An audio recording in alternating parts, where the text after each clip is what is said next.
আসসালামু আলাইকুম। আপনাদের রত্না আপু কেমন আছেন বন্ধুরা? আলহামদুলিল্লাহ আমি ভালো আছি। আমার বন্ধুরা কেমন আছে? আমি আজকে কচু রান্না করব। কচু কেটে দিয়ে পরিষ্কার করে নিয়েছি, সিদ্ধ করে হলুদ দিয়ে লবণ দিয়ে সিদ্ধ করে নিয়েছি। আর রুই মাছ দিয়ে পাক করব। এই যে এখানে আমি একটা কড়াই বসায় দিয়েছি। কড়াইয়ের মধ্যে সরিষার তেল দিয়ে দিয়েছি, পেঁয়াজ কুচি দিয়ে দিব। বন্ধুরা দেখতে থাকেন। যে পেঁয়াজ কুচিটা দিয়ে দিলাম। পেঁয়াজ কুচিটা বাদামি কালার হবে বন্ধুরা, দেখতে থাকেন আপনারা আমি কীভাবে পাক করি। আজকে কচুর মুখে হালকা মশলা দিয়ে পাক করব। এই যে বন্ধুরা আমি এই যে রুই মাছটা কেটে ধুয়ে পরিষ্কার করে ভেজে নিয়েছি। এখানে কড়া করে আমি কচুর মুখি দিয়ে পাক করব। তার জন্য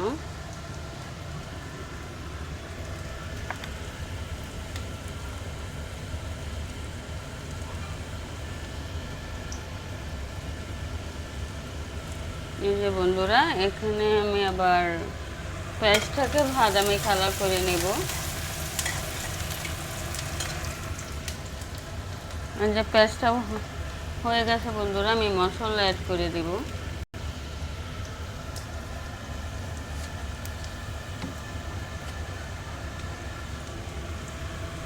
রসুন বাটা 4 চামচ, আদা চামচ,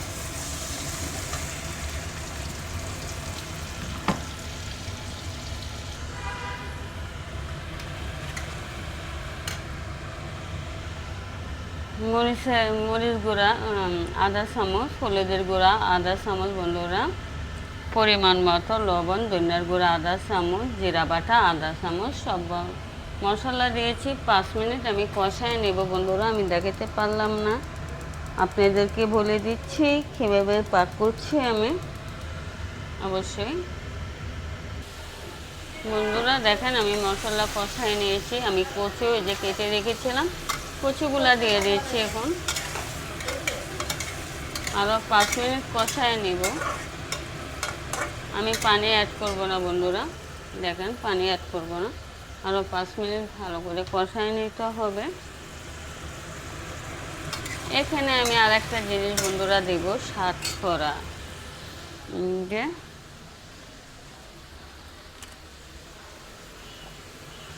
আমি একটু শতকরা দিয়ে দিব কচুতে। আজকে আমি একটু শতকরা দিয়ে রান্না করব। আমি একটু পরে দিব শতকরাটা,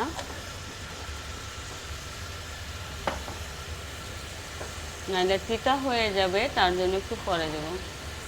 এই যে বন্ধুরা আমি 5 মিনিট ঢাকনাটা রেখে দেব। তারপরে আপনাদেরকে দেখাচ্ছি কীভাবে কী করব। 5 মিনিট পরে আসতেছে, আপনারা দেখতে থাকুন। 5 মিনিট হয়ে গেছে বন্ধুরা, আমি ঢাকনাটা উঠায় নিব। দেখুন কষানো হয়ে গেছে। এখন আমি পানি অ্যাড করে দিব বন্ধুরা। দেখেন আমি কত সুন্দর করে কচুটা কষায় নিয়েছি। এই যে পানি অ্যাড করে দিলাম বন্ধুরা, দেখতে থাকেন। আমি আর একটু পানি অ্যাড করে দেব।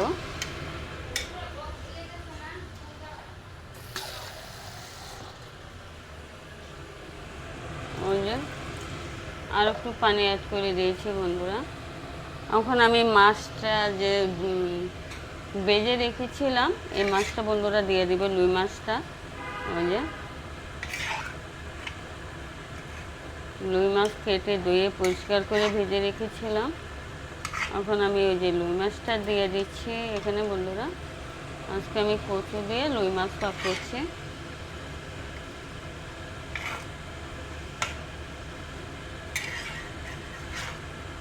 সবগুলো মাছ দিয়ে দেবো।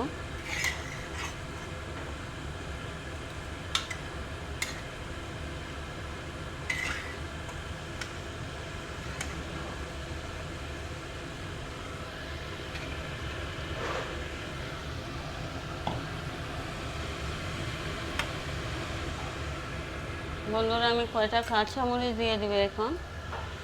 কয়টা কাঁচামরিচ,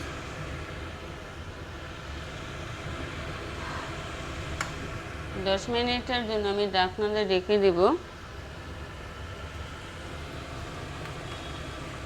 যে 10 মিনিটের জন্য ঢাকনাটা রেখে দিচ্ছি। দেখি বন্ধুরা তরকারিটা কীরকম হয়েছে, দেখেন আর একটু হবে।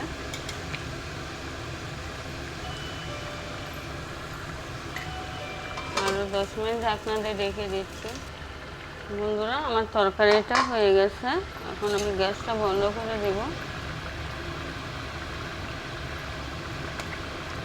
এই যে তরকারিটা কত সুন্দর কালার হয়েছে, একদম মশলা কম, সব কিছু কম, আলহামদুলিল্লাহ। এখন আমি গ্যাসটা বন্ধ করে দেব। বন্ধুরা কচুর তরকারি দেখেন মাশাআল্লাহ কত সুন্দর কালার হয়েছে। সাতকরা বন্ধুরা আমি সাতকরা দেব একটু সামান্য, এই যে আমি একটু সামান্য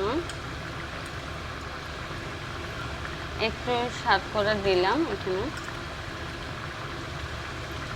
দেখেন একটু সাতকরা দিয়ে দিলাম, ভালো একটা সুন্দর একটা ঘ্রাণ থাকবে। সিলেটের ঐতিহ্য জিনিস হলো সাতকরা, মানে কিছুতেই সিলেটের সাতকরা খা। বন্ধুরা আমি একটু সাতকরা দিয়ে দিয়েছি। সাতকরাটা আমার অনেক দিন আমি এই যে সাতকরাটা আমি দিয়ে দিলাম। এখন আমি গ্যাসটা বন্ধ করে দেব। আমি সাতকরা আপনারা মানে তরকারি হয়ে যায় লেগে অল্প একটু দিয়ে দিবে, তো সুন্দর একটা স্মেল ঘ্রাণ আসে, ভালো লাগে। সাতকরা সিলেটে কিন্তু খুবই সাতকরা খা। বন্ধুরা আমি চেষ্টা করেছি, আজকে আমি এই যে অল্প একটু আমি সাতকরা এটা যে এটা সাতকরা আমি সাতকরাটা দিয়ে দিলাম।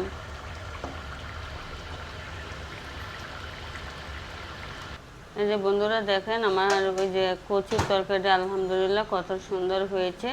আমি এখানে আবার একটু সাতকরা দিয়েছি, দেখেন মাশাআল্লাহ কত সুন্দর রুই মাছের তরকারি আলহামদুলিল্লাহ।